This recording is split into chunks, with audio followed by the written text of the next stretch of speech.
Yeah, Wednesday. Hopefully you've had a great week so far and getting ready for an even better second half. So I'm Coach Skip at Wildfire CrossFit, and I've got your Wednesday workout. Here we go. For the warm-up, we're going to be doing 2 rounds Tabata style. So 20 seconds on, 10 seconds rest. So we're going to start with the plank hold, 20 seconds of work, then you'll rest for 10 seconds, then we'll go to the squat jump for 20 seconds, rest 10 seconds, then the snatch grip Sotts press 20, rest 10, and then snatch balance 20, rest 10. So first of all, on that plank hold, you're going to be in that plank, keep that butt down, keep that core tight, keep that torso straight, make sure your elbows are right underneath your shoulders, and make sure you really keep that torso straight from your shoulders all the way down to your heels. In other words, don't let it sag here or push up here, because that's what's going to lose that core tension that we're looking for. It's only 20 seconds. You can hold it for 20 seconds. Then we'll go into that squat jump. So during that 10-second rest, you'll stand up and get ready. And then on that squat jump, get that hip crease below parallel and then explode out of the bottom. And you can do this continuous like this, or if you need to, do that squat, reload, and then right back to it. I will tell you the continuous is actually going to be a little bit easier on the body, because you're going to be hinging at the knees as you're going back down, and you're not going to feel quite that same impact on the knees as when you just do a straight jump. So just right up and down, and just allow that cushion to bring you down to the bottom each time. Then you'll do 20 seconds of that. Then again, you'll take a 10-second rest as you grab your PVC. If you can do this with a barbell, go for it. But we're going to be doing a snatch grip Sotts press. So you're going to have that bar on your back. You're going to get into the bottom of your squat here, and you're going to press straight overhead and right back down. And so for 20 seconds, just keep that motion going. Really open up those shoulders and get ready for a lot of the work that we've got today. We got some overhead squats. We've got some good shoulder work for you. Final exercise is going to be snatch balance. So after 20 seconds of the Sotts press, a 10-second rest, then you'll go to that snatch balance, and you're going to start with your PVC the same way on your back, and you can use a broom handle, a towel, whatever you got that you can hold tight across. And notice my feet. I'm starting in my jumping position. I'm getting that little dip and drive, dropping under as I drive that bar overhead and stand all the way up. Right back down, get under it, stand up, and just keep that motion going for 20 seconds. And the whole point of the snatch balance is working on speed under the bar. So my feet are going from my jumping position to my landing position, which should be about shoulder width apart, locking out at the shoulders, turning elbows out, elbows down, armpits out, and then driving up. But as I get into the bottom here, that bar is going to be right over my head, cutting right down through my heels. And then keep that good positioning and that core tight throughout that movement. Once you finish that snatch balance, you'll take another 10-second rest, and then you're going to start over again and go through these 4 exercises, 20 on, 10 off. So that is your warm-up for today. And for strength, we're going to be working on the overhead squat, and we're going to go about 4 sets of 3. We'll probably have about 10 to 12 minutes to work on this during class, so that should be plenty of time to get at least 4 good sets, and probably even a warm-up set or 2 at lighter weight just to get comfortable with this movement. Now, it's 2 ways of doing this one. One would be off the rack, where you start with that barbell on your back, get that little dip and drive, and start from there. The other one is going to be going off the ground. Now, when you go off the ground, you can start with that snatch grip, which is going to be nice and wide, and that bar should fall right at the crease of the hips. You're starting on the ground, and then you're going to snatch that weight up overhead, set those feet, and then get into that overhead squat.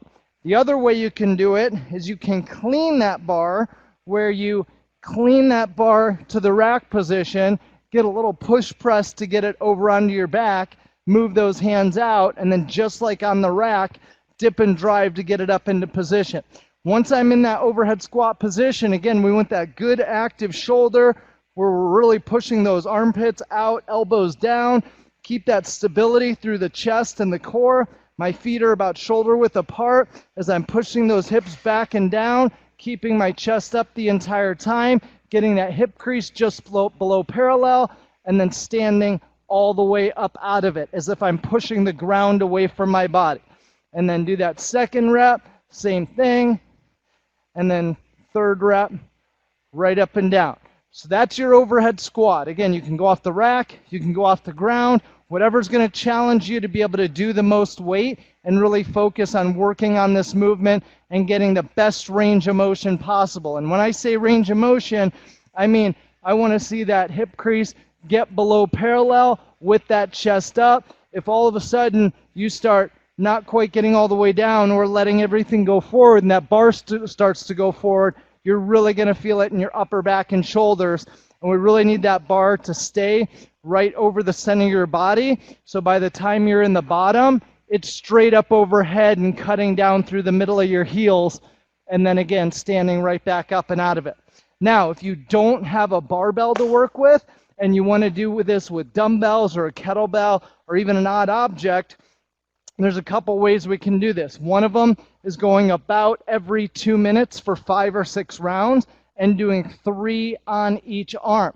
Now on this one arm overhead squat, again, you can, snatch it up, you can clean and jerk it up, whatever you need to do to get that weight overhead, same feet shoulder width apart, and then you're going to do that same squat and right up and do 3 on one side and then switch and go 3 on the other side. And then rest for the remainder of that 2 minutes. And then when that time comes back up again, hit another 3 on the right, 3 on the left. And this movement is actually going to be almost more challenging with a single arm versus with both. And the reason is because that weight is going to be centered overhead. And you may even need to get that little twist of the body as you get below it to be able to keep that good positioning overhead without getting so far out that you start to feel it in that shoulder negatively. So if you are, if you've got a barbell, but again, you're limited on the weight, then do the same about, 4 to 5 sets, but do 6 reps at a time with a lighter weight, same motion, just getting below parallel and stand up with that barbell. So those are some options for you. The biggest thing, really work on the best range of motion possible for these overhead squats. Final is the workout, and we're doing a fight gone bad style workout. What that means is we're working for 1 minute at a time on one exercise, then we're moving right to the next exercise. We're going to do 3 exercises, so 3 minutes of work in a row, then you're going to have a 1 minute rest. And we're doing this for a total of 5 rounds. So that while the workout is actually going to take 19 minutes, you're only working for 15 minutes because you've got a 1 minute rest in between each of those rounds. Now we're going to start with a hang power clean. So that barbell is going to be on the ground, and the prescribed weight on this is 75 for guys and 55 for girls. If you need to pick a load or you need to do it with dumbbells or anything like that, I'll show you that as well. But how this is going to go is from the ground, you're starting with that weight on the ground and you're going to deadlift it up to the hang position. Once you're at that hang position, you're going to go down to no lower than just above the knee, and you're going to drive and get under that weight. Right back down and explode. And notice as I'm coming up here, my shoulders are over the bar, and as I drive that weight up, I'm bringing it right up my thighs, getting my hips open, shrug, elbows, and then drop under that weight, and then stand all the way up with it every time. I should finish in what we call the rack position here, with my elbows in front of the bar, and that bar resting right across my shoulders. So just keep going through that motion. Again, first deadlift it up. Once you deadlift it up, then you can just stay right there at the hang position. You don't have to put it down on the ground again until you break. And this should be a relatively light weight, so you can really get some good reps in that 1 minute time period. As soon as your 1 minute is up, you're going to switch to that overhead squat. Again, you can snatch that weight up, or you can clean it up, get into position, get it overhead, and then just hammer out those overhead squats. Even though it's lighter, make sure you really keep good form and technique on this movement so that you keep your core engaged, you get the full range of motion, and you stand all the way up in between your reps. The last one is a burpee. So love those burpees. Yeah, burpees. So make sure you're controlled fall to the ground. And once you get down there, chest and thighs touch. You're jumping those feet towards your hands and then up and jump. So a few fast.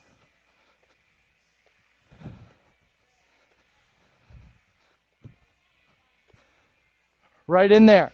Now, if that jumping motion and jumping down, jumping up is a challenge, or it's actually slowing you down, then it's also okay to step back and step up. And same thing, you're just going to reach for the ground as you step back all the way to the ground, and then step up and jump. And whatever you need to do to keep that motion going for the minute, because as soon as you're done with that minute, then you get a 1 minute rest. And you're going to repeat that whole sequence, 1 minute at each exercise, for a total of 5 rounds. The alternative movements, if you don't have a barbell for the hang power clean or the overhead squat, there's a couple options. First of all, you can use dumbbells. If you've got 2 dumbbells, great. Just right down and right up for that hang power clean. If you only have 1 dumbbell, then just go 1 at a time and switch arms every time, and just alternate which arm you're doing that hang power clean with. On the overhead squat, you can do that same motion that we did for the strength, and I would go 2 at a time and do 2 with 1 arm, and then switch off and do 2 with the other arm. The other alternative, if that movement is just tricky for you, is doing that same squat using that 1 dumbbell, where you're doing 2 at the rack position, and then switch off and do 2 on the other side. There is no substitute for the burpee, though. You got to do the burpees. So have fun. This is designed to go as hard and as fast as possible in that minute period. The other thing you have to look at, though, is your weakness. And so, for example, if you know you're going to be able to do way more power cleans than overhead squats, then really make sure you're going right to the limit on that 1 minute time period, knowing that you're going to lose a little time going into the overhead squat. But as long as you make that up for that with extra reps in the hang power clean, that's okay. And that's the point, is take the most time and really go wall to wall for that minute with the exercise that you know you're going to be able to do the fastest, because the ultimate goal is to get as many reps as possible in each 3 minute period. It's also to stay as consistent as possible over the course of the 5 rounds. Like if you get 100 reps in your first round, but then only 50 in your second, third, and fourth, then that's great, but we'd rather see you keep it fairly consistent as far as that number of reps. So have fun, go hard, go fast, get a great score on this one, share it with others. If you have any questions, let us know, and we'll see you here at WildFire CrossFit real soon. Have a great day, guys. Coach Skip signing off.